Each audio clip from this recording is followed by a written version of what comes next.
at him, my ex, and I said, but I will become a great cook for a good man. So, a thing that I'm noticing when it comes to this Danish deception episode is the fact that Onyeka pretty much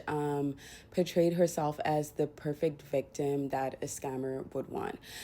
from the get go. And the only reason why I say this is the fact that she seems to have made it very obvious to this man that she was highly attracted to him, very interested in pursuing him, and also willing to make sacrifices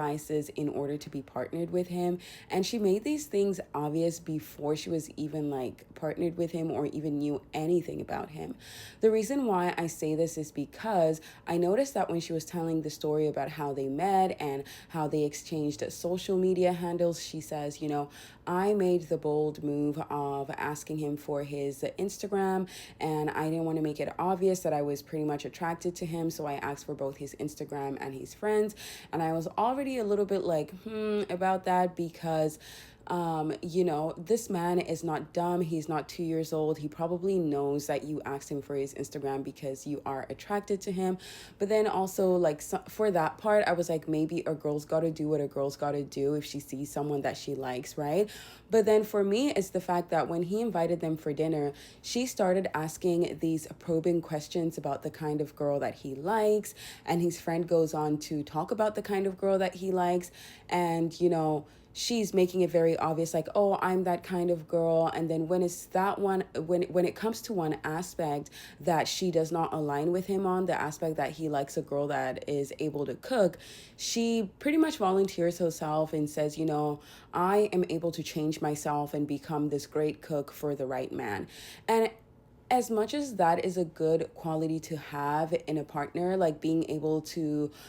adjust your the way that you do things in life in order to please your partner, the fact that she was making it so obvious to him that she's willing to make sacrifices for him in a relationship this early on in interaction, like she barely knew anything about him at this point, and she's already letting him know that she's willing to make sacrifices for him in order to like pretty much be partnered with him. This man was probably able to pick up the fact that she was so desperate for a relationship and for love, and by through that desperation he knew that she would not only be willing to make the sacrifice of starting to cook for him, but she'd also be willing to make other sacrifices. If she's willing to make it clear that she can adjust herself and make these sacrifices for him at a stage where she knows nothing about him, what more at the stage when he starts,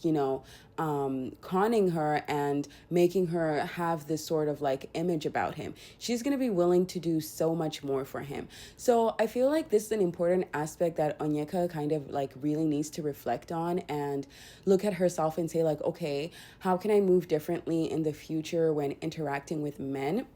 so that they don't get the impression that I am a desperate woman and a woman that's willing to make these grand sacrifices for them. And only by doing that is she going to be able to avoid having a similar interaction in the future. Because if she goes about meeting men and making it so clear to them that she is pursuing them and she's ready to make sacrifices for them, they're all going to take it as a weakness, and they're all going to take it as, oh, she's desperate, she really wants a man, she wants my attention, and she's going to be able to tolerate you know, she's going to be able to tolerate a lot of things just because she wants to have a partner. So, yeah, I really feel sorry for Onyeka, but at the same time, I truly believe that she has to reflect on these things. Otherwise, she is going to end up in the same situation over and over again.